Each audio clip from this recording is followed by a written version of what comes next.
الطريق السيار شرق غرب الرابط ما بين ولاية الطارف والحدود التونسية الممتدة على مسافة 84 كيلومتر من بلدية الذرعان إلى غاية بلدية رمل السوق الحدودية مع الجارة تونس. ربي يبارك في الطريق السيار هذايا، راهو حل مشكلة كبيرة بالنسبة للحدود ونعمة للمنطقة ونعمة للجزائريين الكل يتنقلوا في الطريق هذا ومفخرة للجزائر. الطريق راهي رحمة ربي واش بيك، راهي زادت نقصت سيركيلاسيون، نقصت مشاكل، نقصت بزاف صوالح، بزاف امورات. ما حتى لي زاكسيدون اللي يصراو يقصوا على الكومبرومون، على لاغريسيون، المشاكل على لي فيلاج ثاني كاين لي فيلاج كومبرومون، على لي فيلاج، على لي زوبيتو.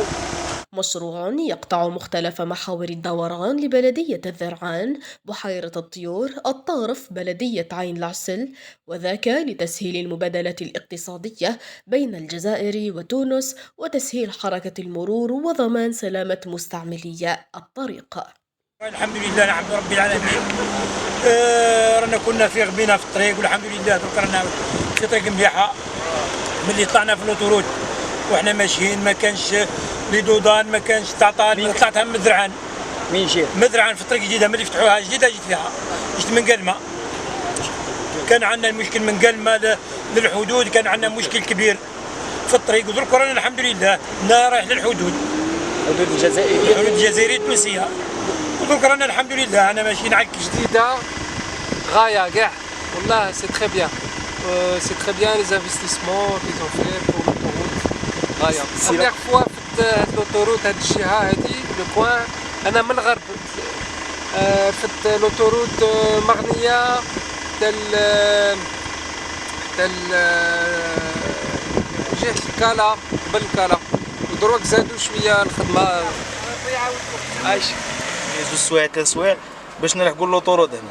درك عندنا للطرف يا ربي ساعة ما تلحقش ساعة، رحمة ربي في كلش.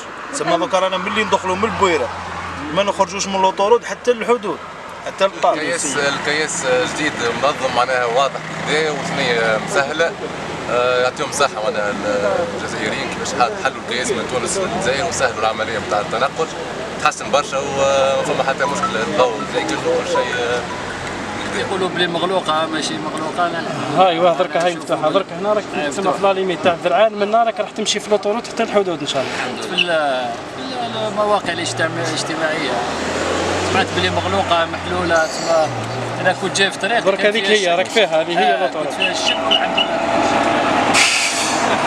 ارتياح كبير بعد افتتاح محور الطريق السيار بين الذرعان ورمل السوق الحدودية.